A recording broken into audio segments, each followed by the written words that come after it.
Hi guys, it's Nicole with Healthy Steps Nutrition. First, I want to welcome you to the Healthy Steps Nutrition program, and I'm looking forward to getting you through training so we can get your nutrition program up and running at your box.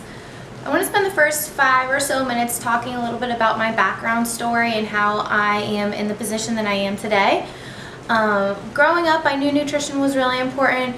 My mom was a dentist and we had to stay away from sugar because she told us all the time that it rotted our teeth.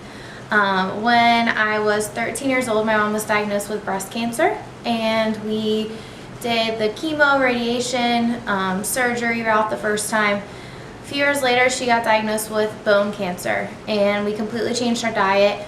We went the alternative route.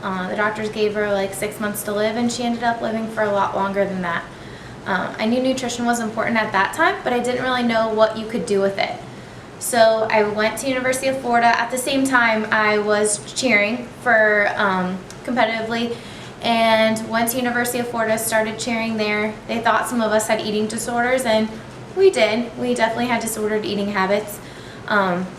We ended up going all to a dietitian, and I left that office knowing exactly what I wanted to do. I wanted to teach people about nutrition and lifestyle changes and disease prevention. I knew, going back to my mom, I knew nutrition played a lot of part of her living a lot longer than the doctors said that she would, and I wanted to be able to share that with other people. So spent the next 6 years going to school to become a dietitian. After I graduated, started working in a private practice down in Gainesville, Florida, and realized that probably wasn't the best option to start off with. I needed some clinical experience. I wanted to get more comfortable with all the disease states working in a hospital setting.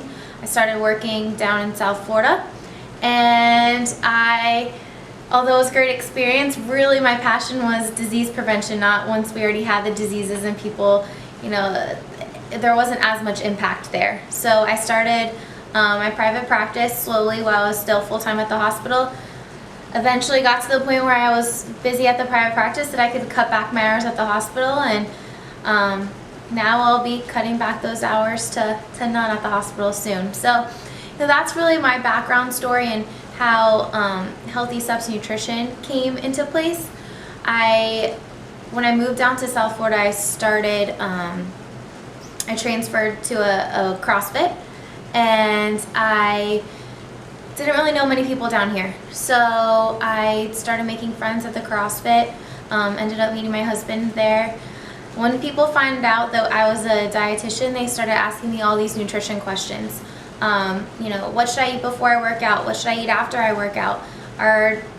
Is coffee bad? Is sugar bad? What's good and bad? And a lot of the coaches at the boxes were just sending the people my way because they weren't really sure.